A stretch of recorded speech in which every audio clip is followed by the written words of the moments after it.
আজকের পৃথিবীর সবচাইতে আলোচিত এবং ঘটনাবহুল ভূখণ্ডসমূহের অন্যতম হলো সিরিয়া। একজন মুসলমানের কাছে মক্কা এবং মদিনার পরে তৃতীয় সবচেয়ে গুরুত্বপূর্ণ এবং পবিত্রতম ভূখণ্ড হলো সিরিয়া।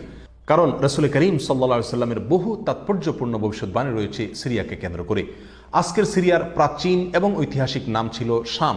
এই শামকে কেন্দ্র করে যতগুলো বর্ণনা হাদিসের কিতাবসমূহে পাওয়া যায়, সেই শামের সীমানা অবশ্য আজকের সিরিয়া থেকে বেশ খানিকটা বিস্তৃত এবং বড় ছিল। সিরিয়া, জর্ডান, ফিলিস্তিন এবং লেবানন এই দেশগুলো মিলে ছিল তখনকার শাম। অবশ্য তখনকার শামের সবচেয়ে প্রধান এবং বড় অংশ যেহেতু আজকের সিরিয়ায়, সেই জন্য সিরিয়াকেই সাধারণত শাম বলা হয়। শাম বা সিরিয়ার প্রধান এবং অন্যতম বৈশিষ্ট্য হলো যুগে যুগে আল্লাহ সুবহানাহু ওয়া তাআলার পক্ষ থেকে বিভিন্ন নবী রাসূল যে সারা পৃথিবীতে এসেছেন, তাদের সবচেয়ে বড় অংশ এবং সবচেয়ে বেশি সংখ্যক নবী রাসূল এসেছেন এই শাম বা সিরিয়া।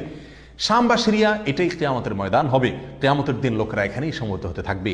এর বাইরেও শাম বা সিরিয়া প্রসঙ্গে রাসূল করিম সাল্লাল্লাহু আলাইহি ওয়াসাল্লামের আরো অনেক গুরুত্বপূর্ণ মন্তব্য এবং বক্তব্য রয়েছে। সামান্য কয়েকটি বক্তব্য আজ আপনাদের সম্মুখে আমরা পেশ করতে চাই। তার মধ্যে এক নম্বর হলো সহিহ বুখারীতে বর্ণিত হয়েছে, নবী আলাইহিস সালাম বলেছেন, লা তাযালু তায়ফাতুম মিন উম্মতি মানসুরিন লা ইয়াদুররুহুম মান খাযালাহুম হাত্তা তাকুমাস সাআহ। অর্থাৎ আমার উম্মতের মধ্যে একটা বিশেষ শ্রেণী, বিশেষ কিছু লোক থাকবে, একটা দল থাকবে যারা সত্যের পক্ষে লড়াই করতে থাকবে, আল্লাহর সাহায্য তাদের সঙ্গে থাকবে এবং তারা এই সত্যের পক্ষের লড়াইকে অব্যাহত রাখবে কিয়ামত কায়েম হওয়া পর্যন্ত। তাদেরকে যারা পর্যদস্ত করতে চায়, অপমান করতে চায়, ক্ষতি করতে চায়, তাদের কেউই তাদের কোনো ক্ষতি করতে পারবে না।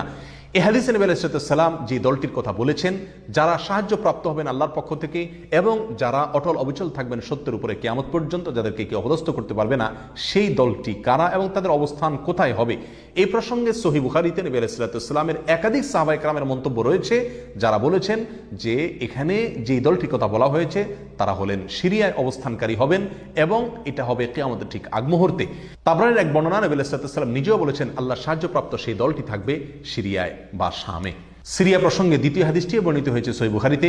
বিখ্যাত সাহাবী আব্দুল্লাহ ইবনে ওমর রাদিয়াল্লাহু তাআলা আনহু বলেছেন, রাসূল করিম সাল্লাল্লাহু আলাইহি ওয়াসাল্লাম ইরশাদ করেছেন, আল্লাহুম্মা বারিক লানা ফি শামিনা ওয়াফি ইয়ামানিনা, অর্থাৎ আল্লাহ আমাদের সিরিয়ায়, আমাদের ইয়ামানে আপনি বরকত দান করুন। এই কথা বলার পরে উপস্থিত লোকেরা বলল, ইয়া রাসূলুল্লাহ ওয়াফি নাজদিনা, আমাদের নজদেও আল্লাহ বরকত দান করুন, সেই দোয়া করুন আপনি। নবী আলাইহিস সালাম তাদের কথায় কর্ণপাত না করে আবারও বললেন, আল্লাহুম্মা বারিক লানা ফি শামিনা ওয়াফি ইয়ামানিনা। লোকেরা আবারও বললেন, ওয়াফি নাজদিনা, আমাদের নজদেও। নবী আলাইহিস সালাম তখনও একই কথার পুনরাবৃত্তি করলেন এবং পরিশেষে বললেন, নাজদ সেই জায়গায় তো ফিতনা ফাসাদ হবে, সেখানে তো হত্যা, মারামারি, খুনাখুনি হবে, সেখানে তো ভূমিকম্প দেখা দিবে এবং সেখান থেকে তো শয়তানের শিং উত্থিত হবে, সেখান থেকে তো শয়তানের শিংয়ের আবির্ভাব ঘটবে, বের হবে। এখানে নাজদ বলতে কোন এলাকাকে বোঝানো হয়েছে, এই প্রসঙ্গে মুহাদ্দিসিনে কেরামের বেশিরভাগের মন্তব্য হলো নাজদ বলতে ইরাককে বোঝানো হয়েছে। নাজদ বলা হয় উঁচু অঞ্চলকে, আরবের বিভিন্ন অঞ্চলকে নাজদ বলা হয়। হেজাজ এটাকেও নাজদ বলা হয়, যেটা সৌদি আরবের ভিতরে, আর ইরাককেও নাজদ বলা হয়। সহিহ বুখারীর বিশ্ববিখ্যাত ব্যাখ্যাতা আল্লামা কিরমানী রাহমাহুল্লাহ এবং আল্লামা খাত্তাবী রাহমাহুল্লাহ এবং আল্লামা ইবনে আব্দুল বার রাহমাহুল্লাহ সহ অনেক বড় বড় মুহাদ্দিসিনে কেরাম এবং হাদিসবিদগণ মন্তব্য করেছেন যে হাদিসের শেষ অংশে নবী আলাইহিস সালাম যে নাজদ প্রসঙ্গে মন্তব্য করেছেন, সেখানে নাজদ বলতে ইরাককে বোঝানো হয়েছে। হাদিসের সবচেয়ে বড় সমাহার কানজুল উম্মালে আবু নাঈমে বর্ণিত নবী আলাইহিস সালামের এক হাদিসে পরিষ্কারভাবে নবী আলাইহিস সালাম নিজেই বলে দিয়েছেন এখানে নাজদ বলতে ইরাককে বোঝানো হয়েছে। যাই হোক, এই হাদিস থেকে আমরা বুঝতে পারলাম বরকত নবী আলাইহিস সালাম চেয়েছেন আল্লাহর কাছ থেকে এই শাম বা সিরিয়ার জন্য। তাহলে এই শাম বা সিরিয়া এটা গুরুত্বপূর্ণ একটি জায়গা এবং নবী সাল্লাল্লাহু আলাইহি ওয়াসাল্লামের কাছে খুবই প্রিয়, আল্লাহর কাছে খুবই তাৎপর্যপূর্ণ একটি ভূখণ্ড। তৃতীয়ত যে হাদিসটি আমরা এই প্রসঙ্গে পেশ করতে চাই, সেটি বর্ণিত হয়েছে সুনানে আবু দাউদে এবং মুসনাদে আহমদে।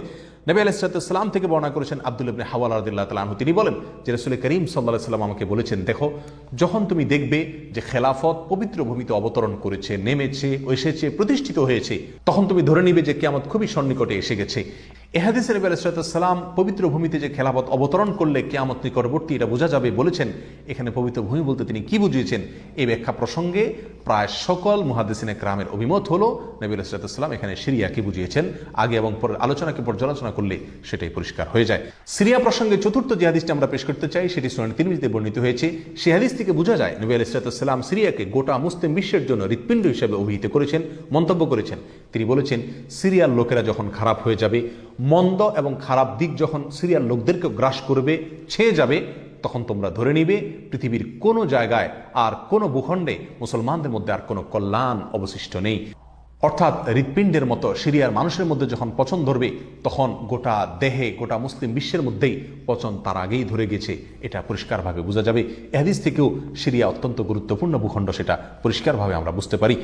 সিরিয়া প্রসঙ্গে 5 নম্বর হাদিসটি বর্ণনা করেছেন আবু হুরায়রা রাদিয়াল্লাহু তাআলা আনহু, আর এটি বর্ণিত হয়েছে সুনান ইবনে মাজাহ। নবী আলাইহিস সালাম বলেছেন, একটা সময় আসবে যখন গোটা বিশ্বে বড় বড় যুদ্ধ বিগ্রহ সংগঠিত হবে, বিশ্বজুড়ে যখন বড় বড় যুদ্ধ দেখা দিবে, তখন মাওয়ালিদের অর্থাৎ নওমুসলিমদের একটি দল আল্লাহর পক্ষে, সত্যের পক্ষে, আল্লাহর দ্বীনের জন্য লড়াই করতে থাকবে এবং তখনকার আধুনিক যত অস্ত্রশস্ত্র এগুলিতে তারা সজ্জিত থাকবেন এবং সত্যের পক্ষে লড়াই করতে থাকবেন।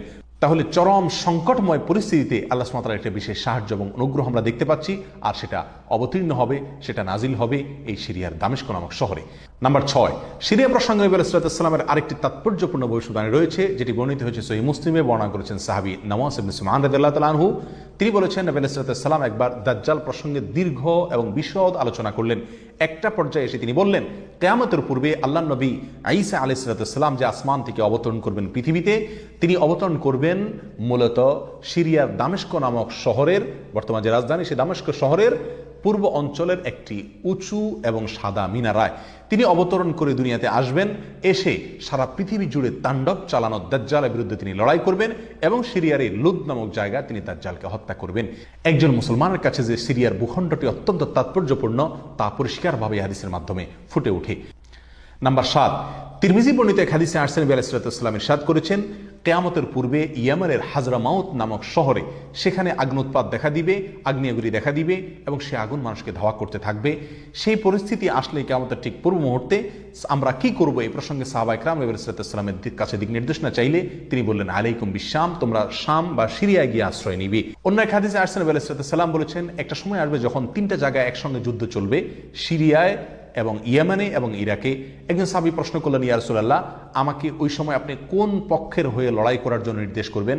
নবী আলাইহিস সালাম বলেছেন, তুমি শামের হয়ে অর্থাৎ সিরিয়ার হয়ে তুমি লড়াই করবে, আর যদি সিরিয়া হয়ে লড়াই করার সামর্থ্য তোমার না থাকে তাহলে ইয়েমেনের পক্ষ তুমি অবলম্বন করবে। এই হাদিস একেবারে পরিষ্কারভাবে সিরিয়ার গুরুত্ব এবং তাৎপর্য আমাদের কাছে ফুটিয়ে তুলছে। নাম্বার 8, মুসনাদ আহমদ সহ বহু হাদিসের কিতাবে বর্ণিত হয়েছে, কিয়ামতের পূর্বে যে আগ্নেয়গিরি দেখা যাবে, যে আগ্নোৎপাত দেখা দিবে, সে আগুন মানুষকে ধাওয়া করতে থাকবে এবং সারা পৃথিবীর মানুষকে ধাওয়া করতে করতে করতে একটা জায়গায় একত্রিত করবে, আর সেটি হলো সিরিয়া। নবী আলাইহিস সালামের ভাষায় আরদুল মাহশারি ওয়াল মানশার, অর্থাৎ সিরিয়াই হবে কিয়ামতের ময়দান। কিয়ামতের সময় সারা পৃথিবী থেকে মানুষ সমবেত হয়ে এই সিরিয়াতেই একত্রিত হতে থাকবে। নাম্বার 9, নবী আলাইহিস সালাম আরেক হাদিসে বলেছেন, মালায়েকাতুল্লাহি বাসিতু আজনিহাতাহুম আলা শাম, আল্লাহর ফেরেশতাগণ সিরিয়ার উপরে তাদের ডানাকে ছেয়ে আছেন অথবা ছেয়ে থাকবেন। এই হাদিস থেকেও শাম বা সিরিয়ার গুরুত্ব করে পরিষ্কারভাবে ফুটে ওঠে।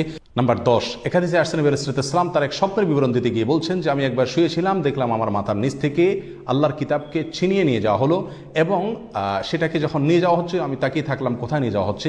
দেখলাম যে একটা আলোক রশ্মি চলে যাচ্ছে এবং যেতে যেতে সিরিয়ার ভূমি পর্যন্ত সেটা চলে গেল এবং সেখানে গিয়ে অবতরণ করলো। এরপর নবী আলাইহিস সালাম বললেন, আলা ইন্নাল ঈমানা ইযা ওয়াকাআতিল ফিতানু বিশাম, অর্থাৎ যখন সারা পৃথিবীতে ফিতনা ফাসাদ ছেয়ে যাবে তখন ঈমানের ঠিকানা হবে সিরিয়ায়, আর ঈমানদারদের আশ্রয়স্থল হবে, শেষ ভরসা হবে সিরিয়া। সম্মানিত ভাই বন্ধুগণ, এই হাদিসগুলো থেকে পরিষ্কারভাবে ফুটে উঠলো যে মক্কা মদিনার চাইতেও ঘটনা বহুল হবে কিয়ামতের পূর্ব মুহূর্তে শাম বা সিরিয়া নামক ভূখণ্ড।